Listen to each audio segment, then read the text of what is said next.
ലാഹോറിൽ ഒരു സ്ഫോടനം നടന്നതായുള്ള വിവരങ്ങൾ ഈ ഘട്ടത്തിൽ നമുക്ക് ലഭ്യമാണ്. അതുമായി ബന്ധപ്പെട്ട വിവരങ്ങൾ കൂടി. അതെ, 4 പാക് സൈനികർ കൊല്ലപ്പെട്ടു എന്നാണ് നമുക്ക് ലഭിക്കുന്ന വിവരം. അതിനപ്പുറത്തേക്ക് കൂടുതൽ വിവരങ്ങൾ ലഭ്യമായിട്ടില്ല. എന്തായാലും പാകിസ്ഥാനുള്ളിൽ തുടർച്ചയായി കുഴപ്പങ്ങൾ സംഭവിക്കുന്നു, അതിർത്തിയിലും കുഴപ്പങ്ങൾ സംഭവിക്കുന്നു എന്നതാണ് ഇപ്പോഴത്തെ സ്ഥിതി. ഈ ലാഹോറിലെ സ്ഫോടനത്തിന് പിന്നിൽ ആരാണ് എന്ന വിവരം ഇതുവരെ പുറത്തു വന്നിട്ടില്ല.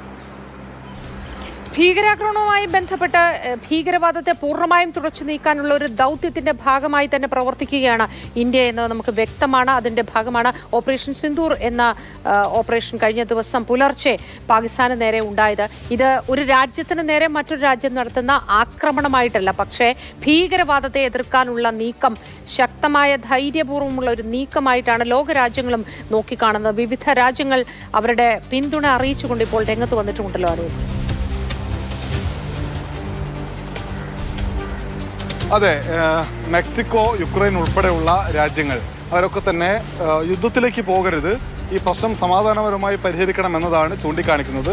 അമേരിക്കൻ പ്രസിഡന്റ് ഡൊണാൾഡ് ട്രംപ് പറഞ്ഞ കാര്യം, അടിക്ക് തിരിച്ചടി കൊടുത്തു കഴിഞ്ഞു, പ്രശ്നം ഇവിടെ അവസാനിക്കട്ടെ എന്ന് കരുതുന്നു. ഇരു രാജ്യങ്ങളും തമ്മിലുള്ള ചർച്ചകൾക്ക് വേണമെങ്കിൽ മധ്യസ്ഥം വഹിക്കാം എന്ന് ഡൊണാൾഡ് ട്രംപ് സൂചിപ്പിക്കുന്ന ഒരു സ്ഥിതി ഉണ്ടായിട്ടുണ്ട്. അതായത് ലോകരാജ്യങ്ങളിൽ നിന്നൊക്കെ ഉയരുന്ന പ്രധാനപ്പെട്ട ആവശ്യം, അവരൊക്കെ തന്നെ പലരും, മഹാഭൂരിപക്ഷം ആളുകളും ഇന്ത്യയുടെ നടപടിയെ പിന്തുണയ്ക്കുന്നുവെങ്കിലും ഒരു യുദ്ധത്തിലേക്ക് പോകരുത് എന്ന് ആവശ്യപ്പെടുന്നുണ്ട്. അതായത് ഒരു മേഖല കൂടി, ഇപ്പോൾ തന്നെ ലോകത്തെ പല മേഖലകളിലും യുദ്ധം നടക്കുന്നുണ്ട്. ഉക്രൈൻ, റഷ്യ, യമനിലാണെങ്കിൽ, ഒപ്പം പാലസ്തീനിൽ ഇസ്രയേൽ അതിരൂക്ഷമായ ആക്രമണം നടത്തിക്കൊണ്ടിരിക്കുന്നു. ഇങ്ങനെ ലോക ജനതയുടെ ഒരു വലിയ വിഭാഗം കൂടി യുദ്ധത്തിലേക്ക് വീണ് കഴിഞ്ഞാൽ അത് ലോകത്തിന് തന്നെ വലിയ കുഴപ്പത്തിലേക്ക് കാര്യങ്ങൾ കൊണ്ടുവന്ന് പോകും. അതുകൊണ്ട് തന്നെ പല രാജ്യങ്ങളും യുദ്ധത്തിലേക്ക് പോകരുത് എന്ന് ഇന്ത്യയോടും പാകിസ്ഥാനോടും ആവശ്യപ്പെടുന്നുണ്ട്. പക്ഷേ ഇന്ത്യയുടെ തിരിച്ചടിക്ക് പിന്നാലെ പാകിസ്ഥാൻ ചില നടപടികൾ സ്വീകരിക്കുന്നു. അവിടെ സ്കൂളുകൾക്ക് അവധി നൽകുന്നു, വ്യോമപാത അടയ്ക്കുന്നു, ഒപ്പം തന്നെ തയ്യാറായി നിൽക്കാൻ ആശുപത്രി അധികൃതർക്ക്, സൈന്യത്തിനൊക്കെ നിർദ്ദേശം നൽകുന്നു. ഇത് ഒരു തിരിച്ചടിക്കുള്ള ഒരുക്കമാണോ എന്ന സംശയം ജനിപ്പിക്കുന്നുണ്ട്. അതുകൊണ്ട് തന്നെ ഇന്ത്യയും ജാഗ്രതയിലാണ്. കൂടുതൽ സംഘർഷങ്ങളിലേക്ക് പോകാതിരിക്കാൻ ലോകരാജ്യങ്ങളിൽ നിന്ന് ശ്രമം നടക്കുന്നു. ഇപ്പോൾ ഇറാന്റെ വിദേശകാര്യമന്ത്രി പാകിസ്ഥാൻ ഇസ്ലാമാബാദ് സന്ദർശിച്ച ശേഷം ഇന്ത്യയിൽ എത്തിയിട്ടുണ്ട്. പ്രധാനപ്പെട്ട ഇന്ത്യൻ നേതാക്കളുമായി അദ്ദേഹം ഇന്ന് ചർച്ച നടത്തുന്നുമുണ്ട്. ശരി അനൂപ്, നമ്മുടെ അതിർത്തി പ്രദേശമാകെ വളരെ ശാന്തമാണ്. ദൃശ്യങ്ങളിൽ കാണാം, വിനോദസഞ്ചാരികളില്ലാതെ കാശ്മീർ ഒഴിഞ്ഞുകിടക്കുന്നു. അതീവ ജാഗ്രതയിലാണ്. പോർ വിമാനങ്ങളും യുദ്ധ ടാങ്കുകളും അടക്കം നിരത്തിക്കൊണ്ട് നമ്മൾ ലൈൻ ഓഫ് കൺട്രോൾ അതിർത്തി രേഖയ്ക്ക് സമീപത്ത്, നിയന്ത്രണ രേഖയ്ക്ക് സമീപത്ത് അണിനിരന്നിട്ടുണ്ട്. പോർ വിമാനങ്ങൾ പരമാവധി അവിടെ എത്തിച്ചിട്ടുണ്ട്. പോർ വിമാനങ്ങൾ കൂടുതലായി വിന്യസിപ്പിച്ച് ശക്തിപ്പെടുത്തുമെന്ന് നേരത്തെ തന്നെ ഇന്ത്യ പറഞ്ഞിട്ടും ഉള്ളതാണ്.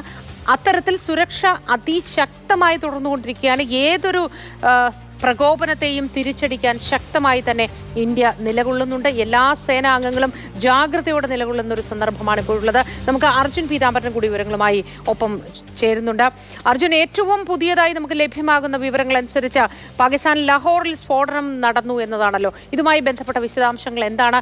ഇങ്ങോട്ടുള്ള പ്രകോപനത്തിന്റെ ഭാഗമായി നമ്മുടെ രാജ്യം, ഇന്ത്യ നടത്തിയ തിരിച്ചടിയുടെ ഭാഗമാണോ ഇത്?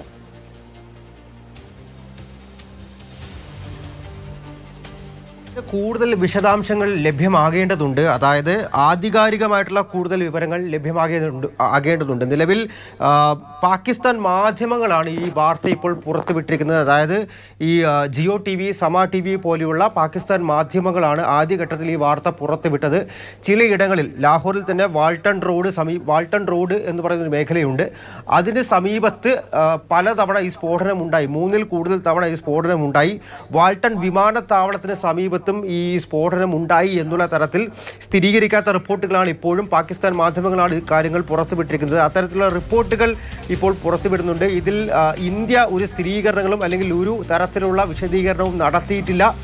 മറ്റ് വിശദീകരണവും ഇതുവരെയും പുറത്തു വന്നിട്ടില്ല. നമ്മൾ മനസ്സിലാക്കേണ്ട ഒരു കാര്യമുണ്ട്. പാകിസ്ഥാനകത്ത് തന്നെ ബലൂച്ച് ലിബറേഷൻ ആർമി എന്ന് പറയുന്നൊരു സംഘം കൂടി പാകിസ്ഥാനെതിരെ ഒരു ആഭ്യന്തര യുദ്ധം അവിടെ നടത്തിക്കൊണ്ടിരിക്കുകയാണ്. അത്തരത്തിൽ മറ്റെന്തെങ്കിലും ആക്രമണമാണോ, അതല്ല ഇന്ത്യ നടത്തിയ എന്തെങ്കിലും ആക്രമണമാണോ എന്നുള്ള ഒരു തരത്തിലുള്ള സ്ഥിരീകരിച്ച ആധികാരികമായിട്ടുള്ള വിവരങ്ങളും ഇപ്പോൾ എത്തിയിട്ടില്ല. ചില റിപ്പോർട്ടുകളാണ്. ഈ റിപ്പോർട്ടുകൾ പുറത്തുവിട്ടിരിക്കുന്നത് പാകിസ്ഥാന്റെ തന്നെ മാധ്യമങ്ങളായിട്ടുള്ള ജിയോ ടിവിയും സമ ടിവിയുമാണ് ഈ ഘട്ടത്തിൽ പുറത്തുവിട്ടിരിക്കുന്നത്. എന്തായാലും സ്ഫോടനങ്ങൾ ലാഹോറിൽ ഉണ്ടായി എന്നുള്ള ചില കാര്യങ്ങളാണ് ഇപ്പോൾ പുറത്തു വരുന്നത്. അതായത് വലിയ സ്ഫോടനങ്ങൾ, വലിയ ശബ്ദത്തിൽ സ്ഫോടനമുണ്ടായി. അതുപോലെ തന്നെ വലിയ രീതിയിൽ ഈ സൈറൻ മുഴങ്ങി എന്നുള്ള തരത്തിലടക്കം ഇപ്പോൾ ചില വാർത്തകൾ പുറത്തു വരുന്നുണ്ട്. അതും ഈ ലാഹോറിലും അതുപോലെ തന്നെ സിയാൽകോട്ട്, ഗുജറൻവാല എന്ന് പറയുന്ന മേഖലകളിലൊക്കെയാണ് വലിയ രീതിയിൽ ഇപ്പോൾ അതിന് പിന്നാലെ പാകിസ്ഥാൻ്റെ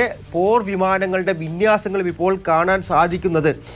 ചില ഡ്രോണുകൾ ഈ പരിസരത്ത് ഉണ്ടായി എന്നുള്ള തരത്തിൽ ഇന്ന് രാവിലെ മുതൽ റിപ്പോർട്ടുകൾ ഉണ്ടായിരുന്നു. അതായത് ചില ഡ്രോണുകൾ ആക്രമിക്കാൻ എത്തുന്നു എന്നുള്ള തരത്തിൽ പാകിസ്ഥാൻ്റെ ഭാഗത്തു നിന്ന് തന്നെ ചില റിപ്പോർട്ടുകൾ ഉണ്ടായിരുന്നു. അതിൻ്റെ കാര്യങ്ങളടക്കം കൃത്യമായിട്ടുള്ള വിശദീകരണവും അതുപോലെ തന്നെ മറ്റ് വിവരങ്ങളും അടക്കം എന്തായാലും ഈ ഘട്ടത്തിൽ ലഭ്യമായിട്ടില്ല. അല്പസമയത്തിനകം തന്നെ അത് ലഭ്യമാകുമെന്നുള്ള കാര്യം തന്നെയാണ് വ്യക്തമാകുന്നത്. ശരി അർജുൻ.